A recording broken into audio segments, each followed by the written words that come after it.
Nahuling daga. Oh. Oh. Effective yung panghuli nito. Effective siya. Oh. Laki. Kaya pala may dito yung lagayan kasi ng pagkain ng manok. Kaumaga makita mo dito may nagkalat na kanin. Oh, ayan, nilagay ko dito ngayon. Oh, ayan, huli siya. Laki. Paano ko kaya ngayon papatayin to? Yung napanood ko din sa Facebook. Ang ginawa, nilubog ito sa timba ng tubig, nilunod. Kaya ganun din ang gagawin ko dito. Lulunurin ko na lang din siya sa tubig, sa timba. Ganyan ang gagawin para siya mamatay.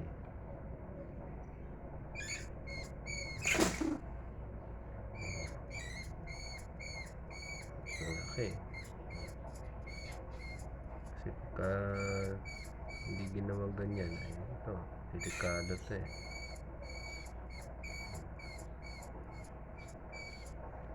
Yari ka na ngayon.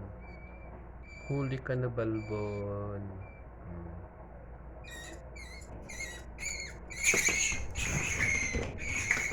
Ngayon, ang gagawin ko sa iyo. Nagwawala siya. Nagwawala.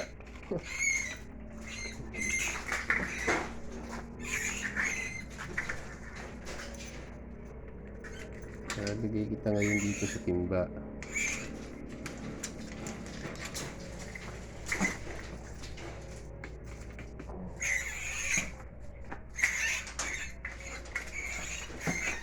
Ito kawawala dyan. Yari ka na ngayon. Dito ka. Oh, laki oh. Laki.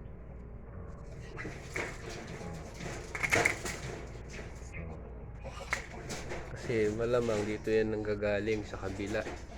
Diyan sa may Ate Ini, saka dito sa bahay na wala nang nakatira. Malamang dyan nagtitira yan. Kasi kuminsan pagka umaga gabi, nabubulabog yung mga manok. Siguro kinakain din nila yung pagkain ng manok. Ayun, nahuli na siya ngayon.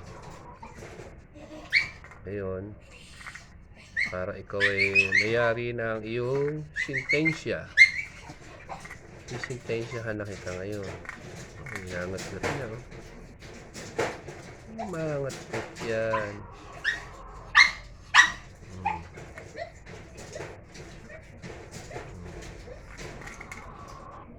Nari ka na ngayon.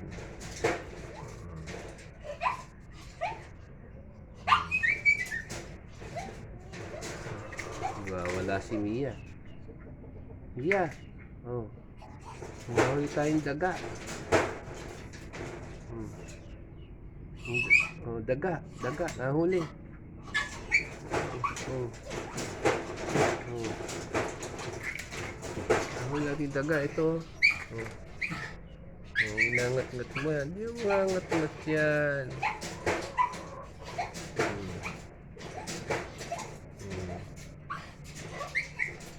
Tapusin na ang buhay mo ngayon. Ikaw ay nakahali na sa death row. Oh. Effective po pala yung ganitong panghuli ng daga. Kaya ngayon, ang style naman po dito, para siya ay papatayin, lulunurin natin dito sa timba ng tubig.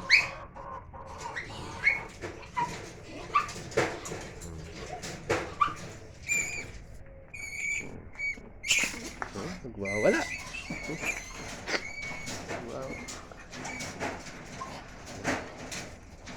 Nagwawala ka pa, ha? Dito ka na ngayon. Diyan na ngayon ang buhay mo. Lulod ka na ngayon diyan. Oh. Mm. Yan, ang iyong inabot.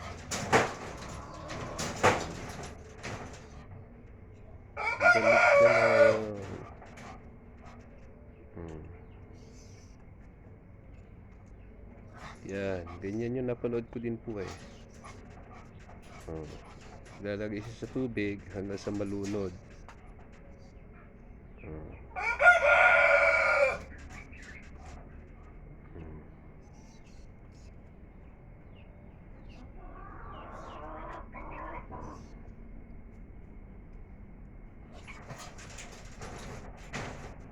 Ayan.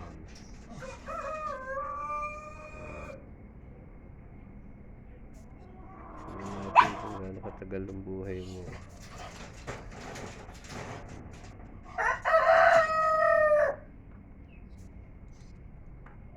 Alam mo ha, hindi ka mahuhuli ha.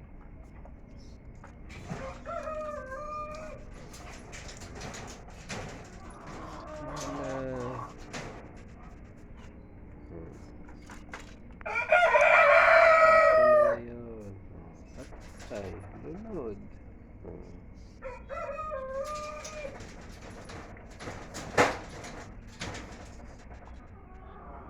Lunod na siya. Tapos na ang sintensya mo. Pagka umaga kasi dito, ayan o. Diyan po yan eh. Ngayon, yung labasan ng tubig dito, diyan sila nagtatago. Yan o yung butas po na yan. Labasan po ng tubig yun eh. Galing doon sa kabila. Papunta doon. May butas po kasing malalim, mahaba yan doon. Diyan sila nagtatago. Tapos, pupunta rito sa kabilang bahay. Yung bahay na yun na walang nakatira. Kaya malamang dyan po sila nagtitira. Ngayon, ayan.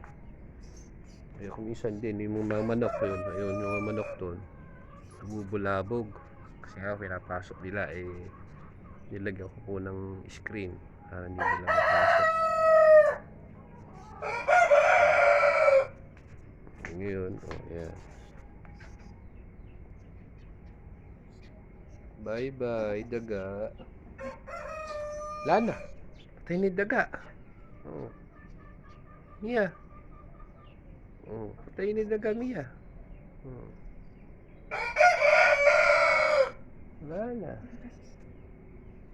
Bye-bye, daga.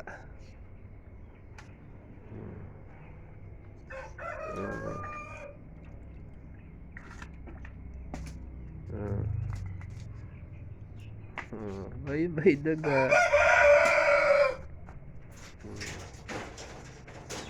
Bye-bye, daga. Patay na si daga. Alam mo ha. Bye-bye, daga. Bye-bye. Alam mo, hindi ka mahuhuli. Ikaw pala nangangain ng pagkain ng manok.